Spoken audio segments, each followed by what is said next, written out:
కోడిపుంజుకి మధ్యాహ్నం మేత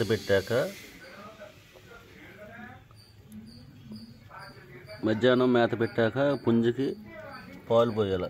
50 గ్రాములు కానీ 100 గ్రాములు కానీ. కోళ్ళు మేపే వాళ్ళందరికీ చెప్తున్నాను. ఒక 100 గ్రాములు కానీ 50 గ్రాములు కానీ పుంజుని బట్టి తాగే విధానాన్ని బట్టి పోయాలి. పాలు పోయాలి మధ్యాహ్నం మేత పెట్టాక. పుంజు చాలా బాగుంటుంది. డబుల్ బాడీ చేసుకుని మన రస్సింగ్ 3 చేసింది.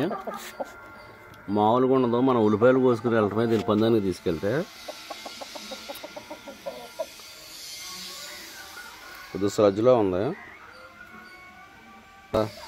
ఇది పుంజు అబ్రాసు వరకు పట్ట పోసాను. పాలు పోసాను.